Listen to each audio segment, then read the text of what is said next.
Hello everyone, আজকে আমি আপনাদের সাথে শেয়ার করব মালপোয়ার রেসিপি। আমি এখানে খুব সিম্পল ভাবে বানিয়েছি আর আপনাদের সাথে স্টেপ বাই স্টেপ এক্সপ্লেন করার চেষ্টা করেছি। এই মালপোয়াটা ক্রিস্পি আর অসাধারণ স্বাদের হয়। তো চলুন আজকে এই মালপোয়াটার রেসিপি বানিয়ে ফেলি।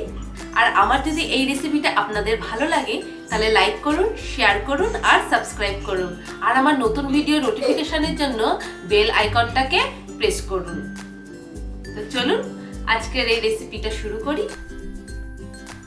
একটা বাটিতে 1 কাপ ময়দা আর ওই কাপেরই 1 কাপ সুজি আর ওই কাপেরই 1 কাপ চিনি নেব। অল্প একটু লবণ, অল্প একটু বেকিং পাউডার, মৌরি, ছোট এলাচ আর বড় এলাচ দেব। এলাচগুলোকে একটু থেতো করে নিতে হবে, এতে গন্ধটা খুব সুন্দর হবে। এবার এইগুলোকে মিশিয়ে নেব। মেশানো হয়ে যাওয়ার পর এর মধ্যে 1.5 কাপ মতন জল দেব আর এটাকে খুব ভালোভাবে গুলিয়ে নেব। খুব ভালোভাবে গুলিয়ে নিতে হবে যাতে এর মধ্যে কোনো রকমের দলা না পেকে থাকে। খুব ভালোভাবে গোলানো হয়ে গেছে।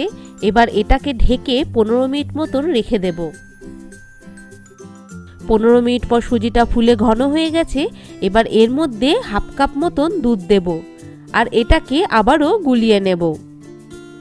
এই মিশ্রণটা খুব বেশি গাঢ়ও হবে না আবার খুব বেশি পাতলাও হবে না।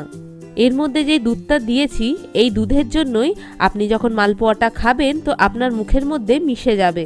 এবার একটা কড়াই নিয়েছি, কড়াইটাকে খুব ভালোভাবে গরম করে নিয়েছি। কড়াইটা গরম হয়ে যাওয়ার পর এর মধ্যে তেল দেব। তেলটাকে খুব ভালোভাবে গরম করে নেব। তেল খুব ভালোভাবে গরম হয়ে যাওয়ার পর এর মধ্যে 1 হাতা ব্যাটার দেব আর এটাকে খুব ভালোভাবে ভেজে নেব।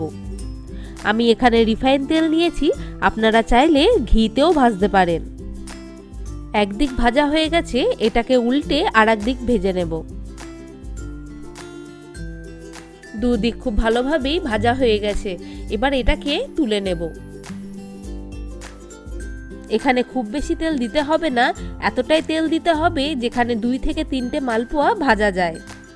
এই ব্যাটারটা দেওয়ার সময় ওভেনের ফ্লেমটা হাইতে রাখতে হবে এবং কিছুক্ষণ পর মিডিয়াম ফ্লেমে এই মালপোয়াটাকে ভেজে নিতে হবে। এই মালপোয়াটা খুব ক্রিস্পি হয়। এটাকে এয়ারটাইট কন্টেনারে ভরে আপনি ফ্রিজে 2 থেকে 3 দিন রাখতে পারেন, তাতেও ক্রিস্পি থাকবে।